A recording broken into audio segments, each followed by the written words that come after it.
ಎಲ್ಲರಿಗೂ ನಮಸ್ಕಾರ. ಥಟ್ ಅಂತ ಹೇಳಿ ಕ್ವಿಜ್ ಕಾರ್ಯಕ್ರಮಕ್ಕೆ ತಮಗೆಲ್ಲ ಸ್ವಾಗತ.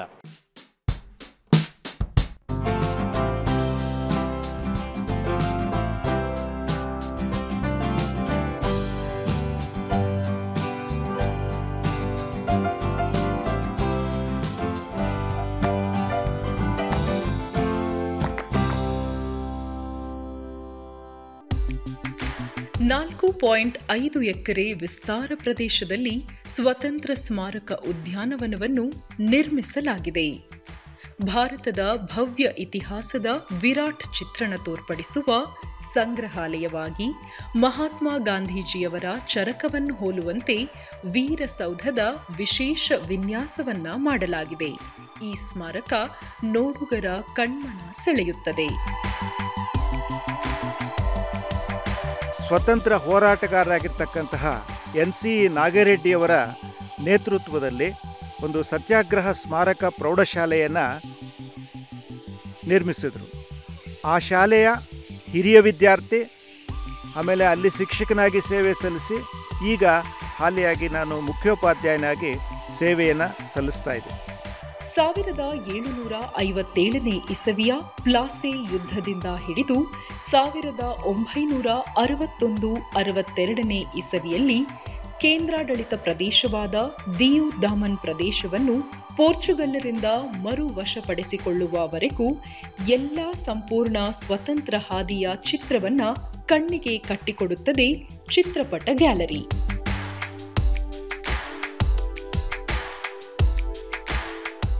ಭಾರತ ಸ್ವಾತಂತ್ರ್ಯ ಹೋರಾಟದ ಬಗ್ಗೆ ಏನಾದರೂ ತಿಳ್ಕೋಬೇಕು ಅಂತ ಆಸೆ ಇದ್ದರೆ ಖಂಡಿತ ಈ ಒಂದು ಸ್ಥಳಕ್ಕೆ ಬರಬಹುದು.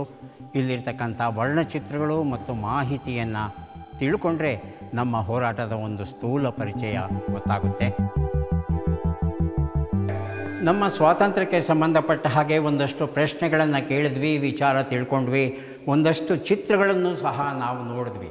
ಈಗ ಒಂದಷ್ಟು ಹಾಡನ್ನು ಕೇಳೋಣ.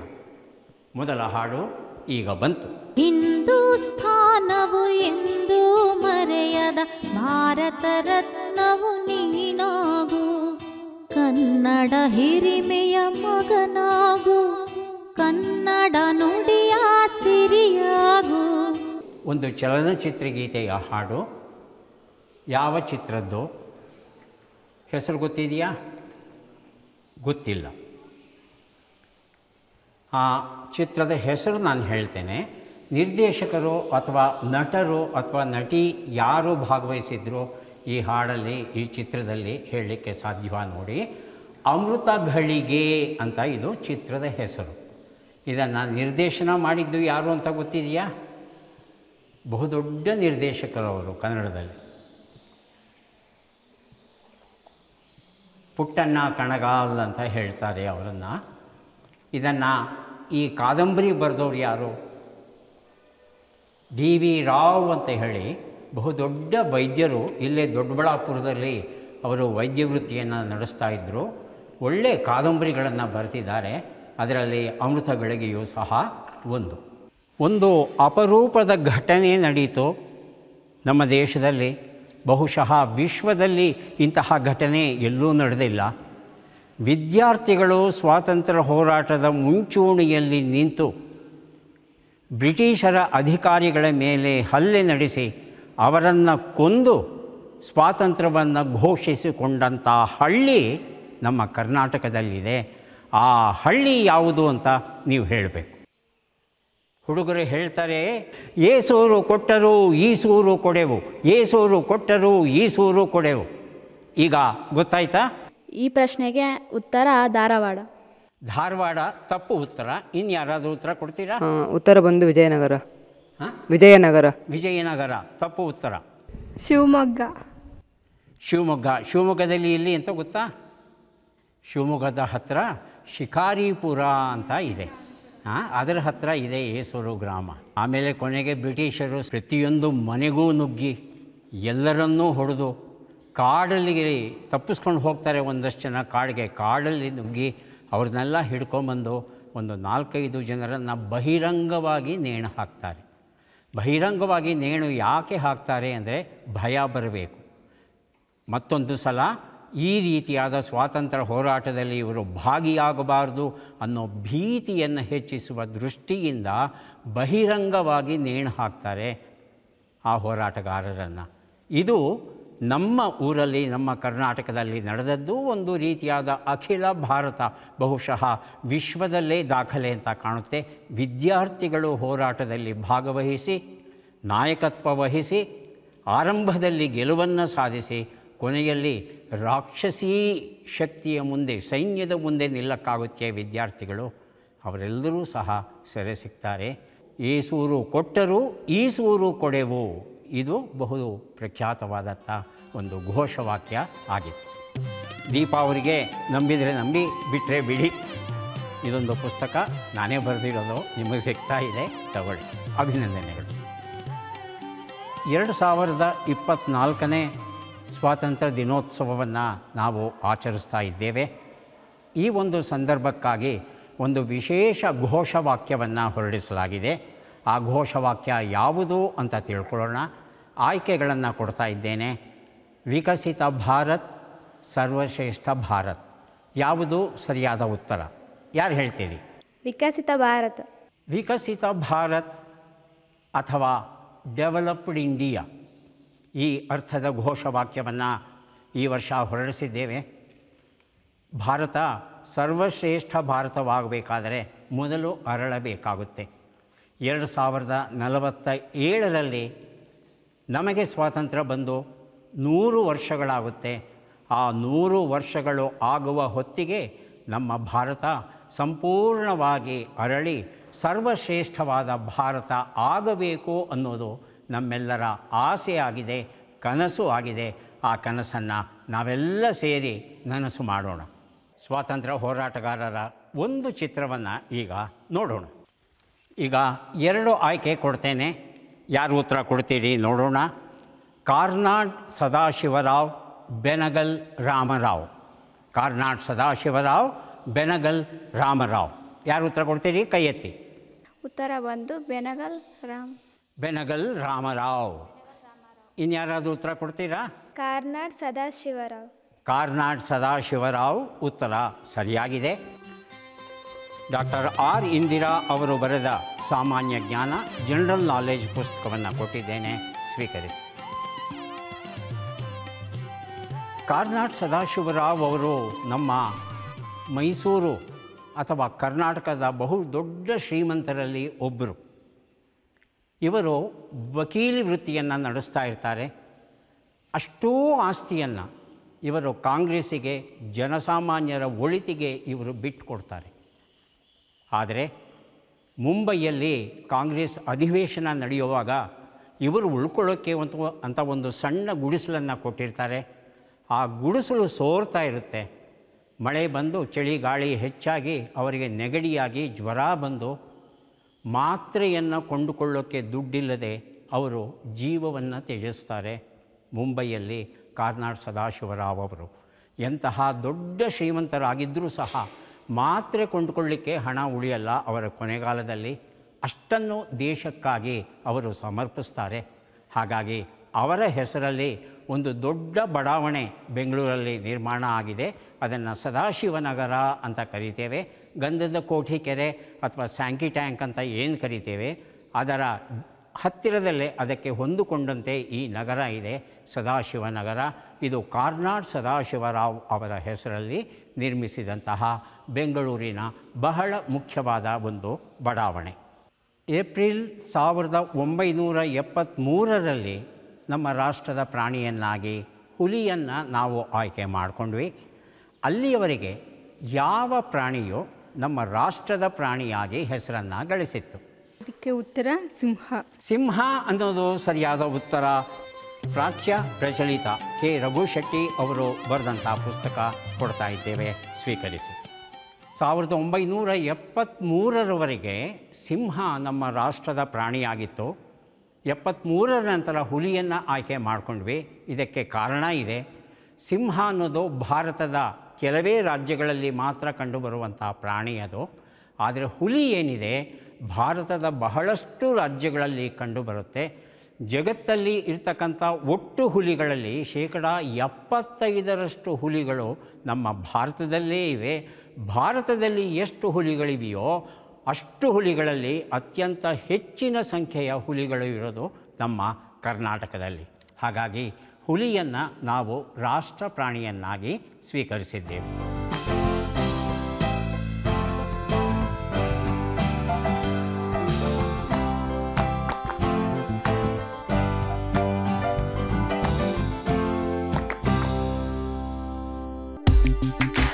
ಪ್ರಾಚೀನ ಹೊತ್ತಿಗೆಗಳಾದ 5,000ಕ್ಕೂ ಹೆಚ್ಚು ಪುಸ್ತಕಗಳನ್ನು ಈ ಗ್ರಂಥಾಲಯ ಒಳಗೊಂಡಿದೆ. ಭಾರತ ದೇಶ ವಿದೇಶಗಳ ಸ್ವಾತಂತ್ರ್ಯದ ಹೋರಾಟಕ್ಕೆ ಸಂಬಂಧಪಟ್ಟಂಥ ಚರಿತ್ರೆಗಳನ್ನು, ಕೃತಿಗಳನ್ನು ಇಡಲಾಗಿದೆ. ಈ ಗ್ರಂಥಾಲಯದಲ್ಲಿ ಮತ್ತೊಂದು ವಿಶೇಷವಿದೆ. ಮಹಾತ್ಮ ಗಾಂಧೀಜಿರವರ ಕುರಿತಾಗಿ ಬರೆದಿರುವಂಥ ಅನೇಕ ಕೃತಿಗಳು ಇಲ್ಲಿ ಲಭ್ಯವಿದೆ. 149 ಆಂಗ್ಲ ಹಾಗೂ ಕನ್ನಡದ ಲೇಖಕರು ಗಾಂಧೀಜಿರವರ ಕುರಿತಾಗಿ ಬರೆದಿರುವಂತಹ ಕೃತಿಗಳು ಇಲ್ಲಿನ ವಿಶೇಷ. ಗಾಂಧೀಜಿರವರ ಹರಿಜನ ಪತ್ರಿಕೆಯ ಕೃತಿಗಳು, ಸ್ವಾತಂತ್ರ್ಯಕ್ಕೆ ಹೋರಾಡಿದಂಥ ವೀರ ಯೋಧರು, ರಾಷ್ಟ್ರಭಕ್ತಿಗಾಗಿ ಆತ್ಮಸಮರ್ಪಣೆ ಮಾಡಿದ ವೀರ ವನಿತೆಯರು, ಏಕೀಕರಣಕ್ಕೆ, ಸ್ವತಂತ್ರಕ್ಕೆ ಹೋರಾಡಿದಂತಹ ಕನ್ನಡಿಗರ ಪಾತ್ರದ ಕುರಿತಾದಂತಹ ಕೃತಿಗಳು ಇಲ್ಲಿನ ವಿಶೇಷ. ಮಕ್ಕಳೇ, ನಾನೊಂದು ಕತೆ ಹೇಳ್ತೇನೆ. ಈ ರೀತಿಯಾದ ಕಥೆ ಭಾರತದ ಮಟ್ಟಿಗೆ ಬಹಳ ಬಹಳ ಅಪರೂಪವಾದದ್ದು. ದಕ್ಷಿಣ ಭಾರತದಲ್ಲಿ ಒಂದು ಪುಟ್ಟ ಸಾಮ್ರಾಜ್ಯ. ಆ ಸಾಮ್ರಾಜ್ಯದ ಅರಸಿಯೊಬ್ಬಳು ಇರ್ತಾಳೆ.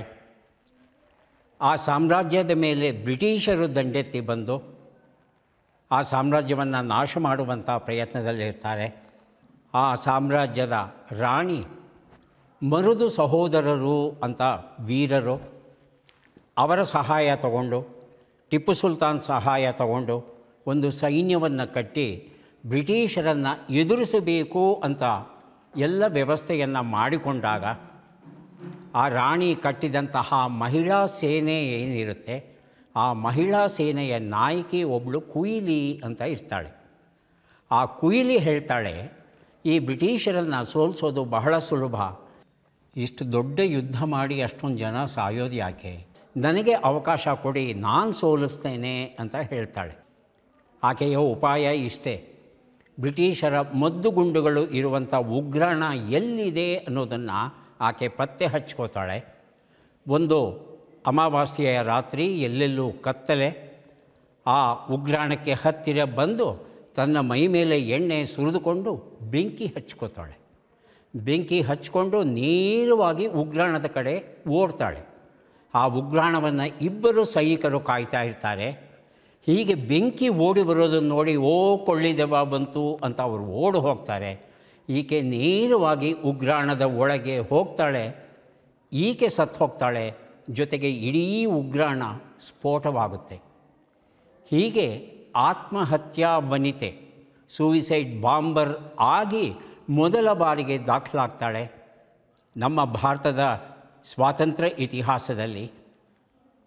ಈಕೆ ಈ ಕುಯಿಲಿ ಇದ್ದಂಥ ರಾಣಿ, ಆ ರಾಣಿ ಕಟ್ಟಿದಂಥ ಸೇನೆಯ ನಾಯಕಿ ಆಗಿರ್ತಾಳಲ್ಲ, ಆ ರಾಣಿ ಯಾರು ಅನ್ನೋದನ್ನು ತಾವು ಹೇಳಬೇಕಾಗಿದೆ.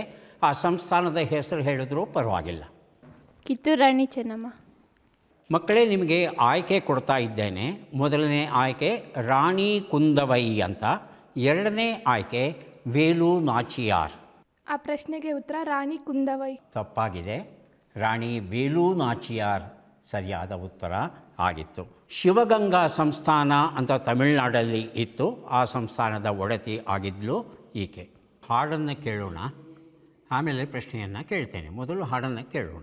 ಆಕಾಶಕ್ಕೆತ್ತು ನಿಂತ ಪರ್ವತ ಹಿಮ ಮೌನದಲ್ಲಿ, ಕರಾವಳಿಗೆ ಬುತ್ತ ನೀಡುವ ಪೆರ್ತೆರೆಗಳ ಗಾನದಲ್ಲಿ, ಬಯಲ ತುಂಬ ಹಸಿರು ದೀಪ ಹಚ್ಚಿ ಹರಿವ ನದಿಗಳಲ್ಲಿ, ನೀಲಿಯಲ್ಲಿ ಹೊಗೆಯ ಚಂದಿ ಯಂತ್ರ ಕೋಶ ಮೇರುವ, ಕಣ್ಣು ಬೇರೆ ನೋಟ ಒಂದು, ನಾವು ಭಾರತೀಯರು. ಮಕ್ಕಳೇ, ಹಾಡನ್ನು ಕೇಳಿದ್ರಲ್ಲ, ಈ ಹಾಡನ್ನು ಬರೆದವ್ರು ಯಾರು ಅಂತ ಹೇಳಬೇಕು. ಈಗ 2 ಆಯ್ಕೆಗಳನ್ನು ಕೊಡ್ತೇನೆ. ಗೋಪಾಲಕೃಷ್ಣ ಅಡಿಗ, KS Narasimhaswamy. KS Narasimhaswamy. KS Narasimhaswamy ಅವರು ನಮ್ಮ ಕನ್ನಡದ ಬಹುಮುಖ್ಯ ಕವಿಗಳಲ್ಲಿ ಒಬ್ಬರು. ಮಧ್ಯಮ ವರ್ಗದ ಬದುಕು ಏನಿದೆ ಅದನ್ನು ತುಂಬ ಚೆನ್ನಾಗಿ ಬರೆದಿದ್ದಾರೆ ಅವರು ಬರೆದಂಥ ಮೊದಲ ಕವನ ಸಂಕಲನ ಮೈಸೂರು ಮಲ್ಲಿಗೆ ಅಂತ, ತುಂಬ ಪ್ರಸಿದ್ಧವಾದಂಥ ಸಂಕಲನ ಅದು. ಕನ್ನಡದಲ್ಲಿ ಅತ್ಯಂತ ಹೆಚ್ಚಿನ ಬಾರಿ ಮತ್ತೆ ಮತ್ತೆ ಮುದ್ರಣ ಕಂಡಂಥ ಪುಸ್ತಕ ಅಂದರೆ ಮೈಸೂರು ಮಲ್ಲಿಗೆ. ಈ ಮೈಸೂರು ಮಲ್ಲಿಗೆಯ ನಂತರ ಅನೇಕ ಕವನ ಸಂಕಲನ ಅವರು ಬರೆದರು. ಎಲ್ಲವನ್ನೂ ಸೇರಿಸಿ ಕೊನೆಗೆ ದುಂಡು ಮಲ್ಲಿಗೆ ಅನ್ನೋ ಹೆಸರಲ್ಲಿ ಅವರ ಕವನ ಸಂಕಲನ ಪ್ರಕಟ ಆಗಿದೆ. ಅವರ ಮೈಸೂರು ಮಲ್ಲಿಗೆಯನ್ನೇ ಬಳಸಿಕೊಂಡು ಒಂದು ಚಲನಚಿತ್ರ ನಿರ್ಮಾಣವಾಯಿತು. ಆ ಚಲನಚಿತ್ರದಲ್ಲಿ ಮೈಸೂರು ಮಲ್ಲಿಗೆ ಸಂಕಲನದಲ್ಲಿ ಯಾವ್ಯಾವ ಹಾಡುಗಳಿದೆಯೋ ಆ ಹಾಡುಗಳಲ್ಲಿ ಕೆಲವನ್ನು ಬಳಸ್ಕೊಂಡು ಆ ಚಿತ್ರವನ್ನು ನಿರ್ಮಿಸಿದ್ರು ನಾಗಾಭರಣ ಅವರು. ಹಾಗಾಗಿ ಸ್ವಾತಂತ್ರ್ಯ ಹೋರಾಟದ ಹಿನ್ನೆಲೆಯಲ್ಲಿ ಅವರು ಈ ಒಂದು ಚಿತ್ರಣವನ್ನು ಮಾಡಿದ್ದಾರೆ. ಬಹಳ ಸೊಗಸಾಗಿ ಮೂಡಿಬಂದಿದೆ ಚಿತ್ರ. ಹಾಗೆಯೇ ಇಲ್ಲಿ ಇರ್ತಕ್ಕಂಥ ಹಾಡುಗಳನ್ನು ಇವತ್ತಿಗೂ ಅನೇಕ ಜನ ಹಾಡಿ ಓದಿ ಸಂತೋಷ ಪಡ್ತಾರೆ.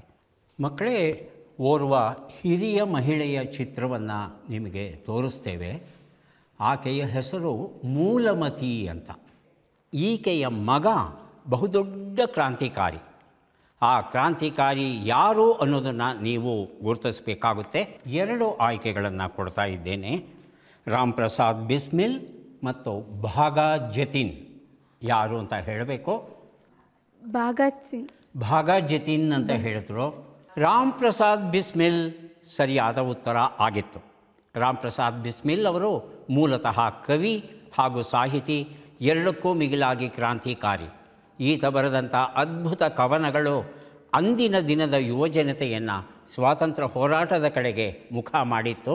ಆ ಕವನಗಳನ್ನೆಲ್ಲ ಸೇರಿಸಿ ಕ್ರಾಂತಿ ಗೀತಾಂಜಲಿ ಅನ್ನೋ ಹೆಸರಲ್ಲಿ ಒಂದು ಕವನ ಸಂಕಲನ ಮುದ್ರಣವಾಗುತ್ತೆ. ಮುದ್ರಣ ಆಗ್ತಾ ಇರೋವಾಗಲೇ ಬ್ರಿಟಿಷರು ಆ ಸಂಕಲನವನ್ನು ಮುಟ್ಟುಗೋಲು ಹಾಕೋತಾರೆ. ಇದನ್ನು ಯಾರೂ ಮಾರುವ ಹಾಗೂ ಇಲ್ಲ, ಕೊಳ್ಳುವ ಹಾಗೂ ಇಲ್ಲ, ಓದುವ ಹಾಗಿಲ್ಲ ಅನ್ನೋ ಬಹಿಷ್ಕಾರದ ಅರ್ಥ ಅದು. ಆದರೆ ಜನ ಅದನ್ನು ಓದ್ತಾರೆ, ಅದು ಬೇರೆ ವಿಚಾರ. ಬಿಸ್ಮಿಲ್ ಅವರನ್ನು ಮರೀಲಿಕ್ಕೆ ಸಾಧ್ಯವಿಲ್ಲ. 1918ರಲ್ಲಿ ಒಂದು ಮೈನ್ಪುರಿ ಸಂಚು, ಮೈನ್ಪುರ್ ಕಾನ್ಸ್ಪಿರಸಿ ಅಂತ ನಡೆಯುತ್ತೆ. ಹಾಗೆ 1925ರಲ್ಲಿ ಕಾಕೋರಿ ಕಾನ್ಸ್ಪೈರಸಿ ಅಂತ ನಡೆಯುತ್ತೆ. ಈ 2 ಸಂಚಲ್ಲಿ ಬ್ರಿಟಿಷರ ವಿರುದ್ಧ ಈತ ಹೋರಾಡ್ತಾನೆ. ಆದರೆ 1927ರಲ್ಲಿ ಈತ ಸಿಕ್ಕಿ ಹಾಕೋತಾನೆ. ಅವರನ್ನು ನೇಣು ಹಾಕಿ ಕೊಲ್ತಾರೆ ಬ್ರಿಟಿಷರು. ಇನ್ನೊಂದು ಪ್ರಶ್ನೆ ಹಾಗೆ ಕೇಳಿಬಿಡ್ತೇನೆ. ಗೀತಾಂಜಲಿ ಅಂತಕ್ಕಂಥ ಇನ್ನೊಂದು ಪುಸ್ತಕ, ಇದು ವಿಶ್ವಮಟ್ಟದಲ್ಲಿ ಪ್ರಸಿದ್ಧಿಯಾಗುತ್ತೆ. ಈ ಗೀತಾಂಜಲಿ ಕಾವ್ಯವನ್ನು ಯಾರು ಬರೆದದ್ದು? ಈ ಕವನ ಸಂಕಲನ, ಅದರ ಹೆಸರು ಗೀತಾಂಜಲಿ. ಯಾರು ಬರೆದರೂ ಅದಕ್ಕೆ ಲಭಿಸಿದಂಥ ವಿಶ್ವಮಟ್ಟದ ಪ್ರಶಸ್ತಿ ಯಾವುದು? ಗೀತಾಂಜಲಿ ಪುಸ್ತಕವನ್ನು ಬರೆದವರು ರವೀಂದ್ರನಾಥ್ ಠಾಗೂರ್. ಅವ್ರಿಗೆ ಬಂದಿದ್ದ ಪ್ರಶಸ್ತಿ ಭಾರತ ರತ್ನ. ವಿಶ್ವಮಟ್ಟದಲ್ಲಿ ಬಂತು ಪ್ರಶಸ್ತಿ ಅವರಿಗೆ. ನೊಬೆಲ್ ಪ್ರಶಸ್ತಿ ಬಂತು. ಯಾಕೆ ಬಂತು ನೊಬೆಲ್ ಪ್ರಶಸ್ತಿ? ಅವರು ಗೀತಾಂಜಲಿ ಯಾವ ವಿಭಾಗಕ್ಕೆ ಬಂದದ್ದು? ಸಾಹಿತ್ಯ ವಿಭಾಗ. ಸಾಹಿತ್ಯ. ಉತ್ತರ ಸರಿಯಾಗಿದೆ. ರವೀಂದ್ರನಾಥ ಠಾಗೋರನ ಉತ್ತರ ತಾವು ಕೊಟ್ಟಿದ್ದೀರಿ. ನೊಬೆಲ್ ಪಾರಿತೋಷಕ ಅಂತ ತಾವು ಸರಿಯಾದ ಉತ್ತರ ಕೊಟ್ಟಿದ್ದೀರಿ. ಸಾಹಿತ್ಯ ವಿಭಾಗಕ್ಕೆ ಅವರಿಗೆ ಈ ಪ್ರಶಸ್ತಿ ಬಂತು. ನಮಗೆ ಸ್ವಾತಂತ್ರ್ಯ ಬಂತು ಅಲ್ವಾ? ಹೊಸ ಸರ್ಕಾರ ಆರಂಭವಾಯಿತು. ಆ ಹೊಸ ಸರ್ಕಾರದಲ್ಲಿ ಶಿಕ್ಷಣ ಇಲಾಖೆಗೆ ಸಂಬಂಧಪಟ್ಟಂಥ ಮಂತ್ರಿಯಾಗಿ ಯಾರು ಆಯ್ಕೆಯಾದರು? ಮೌಲಾನಾ ಅಬುಲ್ ಕಲಾಂ ಆಜಾದ್ ಅಂತ ಒಂದು ಹೆಸರು, ಇನ್ನೊಂದು ಹೆಸರು ಜಕೀರ್ ಹುಸೇನ್ ಅಂತ. ಆನ್ಸರ್ ಬಂದು ಜಕೀರ್ ಹುಸೇನ್. ಉತ್ತರ ತಪ್ಪಾಗಿದೆ. ಜಕೀರ್ ಹುಸೇನ್ ಅವರು ನಮ್ಮ ರಾಷ್ಟ್ರದ ಅಧ್ಯಕ್ಷರಾಗಿದ್ದರು ಅವರು. ಆದರೆ ವಿದ್ಯಾಮಂತ್ರಿಗಳಾಗಿ ಶಿಕ್ಷಣ ಇಲಾಖೆಯನ್ನು ನಿರ್ವಹಿಸಿದವರು ಮೌಲಾನಾ ಅಬುಲ್ ಕಲಾಂ ಆಜಾದ್ ಅಂತ ಕರಿತೇವೆ. ಆದರೆ ಇವರ ಹೆಸರು ಬಹಳ ಉದ್ದಕ್ಕಿದೆ, ನೆನಪಿಟ್ಕೊಳ್ಳೋಕ್ಕೆ ಬಹಳ ಕಷ್ಟ. ಆದ್ದರಿಂದ ಹೆಸರನ್ನು ಓದಿಬಿಡ್ತೇನೆ ಒಂದು ಸಲ ನಾನು. ಅಬುಲ್ ಕಲಾಂ ಗುಲಾಂ ಮೊಹಿಯುದ್ದೀನ್ ಅಹಮದ್ ಖೈರುದ್ದೀನ್ ಅಲ್ ಹುಸೈನಿ ಆಜಾದ್. ಬಹಳ ಉದ್ದ ಇದೆ ಇವರ ಹೆಸರು. ಆದರೆ ಮೌಲಾನಾ ಆಜಾದ್ ಅಂತ ಇವರು ಬಹಳ ಪ್ರಸಿದ್ಧರು. ಹಿಂದೂ ಮುಸ್ಲಿಂ ಒಗ್ಗಟ್ಟಿಗಾಗಿ ಬಹಳ ಪ್ರಯತ್ನ ಪಡ್ತಾರೆ. ಸೌದಿ ಅರೇಬಿಯಾದಲ್ಲಿ ಮೆಕ್ಕಾ ಅಂತ ಸ್ಥಳ ಇದೆಯಲ್ಲ, ಮುಸ್ಲಿಮರ ಪವಿತ್ರ ಸ್ಥಳ, ಅಲ್ಲಿ ಹುಡ್ತಾರೆ ಅವರು. ಸ್ವಾತಂತ್ರ್ಯ ಹೋರಾಟಗಾರರಾಗಿ ಬಹುದೊಡ್ಡ ಸೇವೆಯನ್ನು ಸಲ್ಲಿಸ್ತಾರೆ.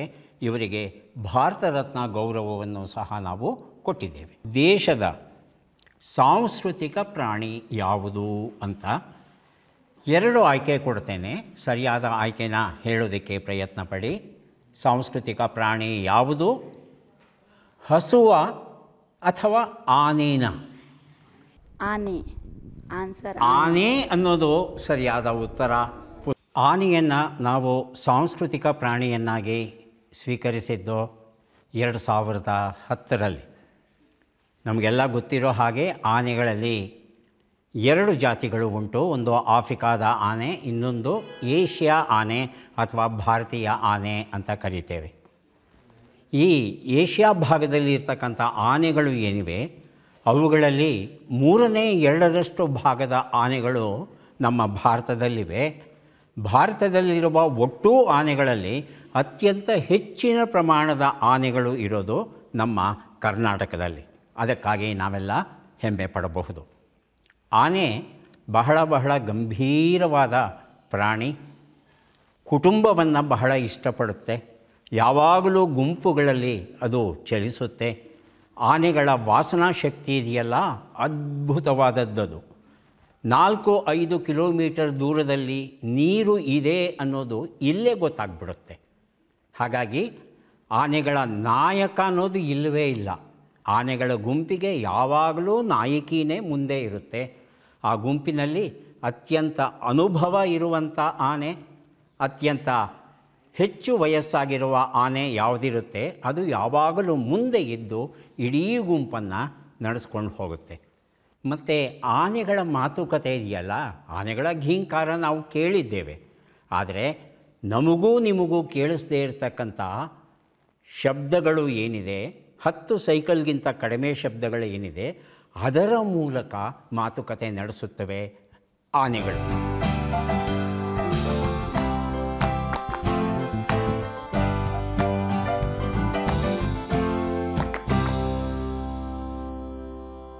ವೀಕ್ಷಕರೇ, ವಿದುರಾಶ್ವತ್ಥದ ಬಗ್ಗೆ ನಾವೆಲ್ಲ ನೋಡಿದ್ವಿ, ಒಂದಷ್ಟು ವಿಚಾರಗಳನ್ನು ತಿಳ್ಕೊಂಡ್ವಿ. ಬ್ರಿಟಿಷರ ವಿರುದ್ಧ ಹೋರಾಡ್ತಾ ಪೊಲೀಸರ ನಿರ್ದಯಿ ಗುಂಡುಗಳು 32 ಜನರನ್ನು ಕೊಲ್ಲಿತು, 100 ಜನರನ್ನು ಗಾಯಗೊಳಿಸ್ತು. ಅದಕ್ಕೂ ಮಿಗಿಲಾಗಿ ಇಲ್ಲಿರ್ತಕ್ಕಂಥ ಅಸಂಖ್ಯ ಮಂಗಗಳು, ಪ್ರಾಣಿಗಳು, ಪಕ್ಷಿಗಳೆಲ್ಲ ಬಲಿಯಾದವು. ನಾವು ಏನು ತಾನೇ ಮಾಡಲಿಕ್ಕೆ ಸಾಧ್ಯ? ಮತ್ತೇನೂ ಮಾಡಲಿಕ್ಕೆ ಸಾಧ್ಯ ಇಲ್ಲ. ದಯವಿಟ್ಟು ಒಮ್ಮೆ ವಿದುರಾಶ್ವತ್ಥಕ್ಕೆ ಬನ್ನಿ. ಇಲ್ಲಿ ನಮ್ಮ ಹಿರಿಯರು ಮಾಡಿದಂಥ ಬಲಿದಾನ ಏನಿದೆ ಅದನ್ನು ಒಮ್ಮೆ ನೋಡಿ ಕಣ್ಣು ಮತ್ತು ಹೃದಯವನ್ನು ತುಂಬಿಸ್ಕೊಂಡ್ರೆ ಅಲ್ಲಿಗೆ ಸಾರ್ಥಕವಾಗುತ್ತೆ. ಬರ್ತೀರಲ್ಲ ಇಲ್ಲಿಗೆ? ಮತ್ತೆ ಭೇಟಿಯಾಗೋಣ. ನಮಸ್ಕಾರ.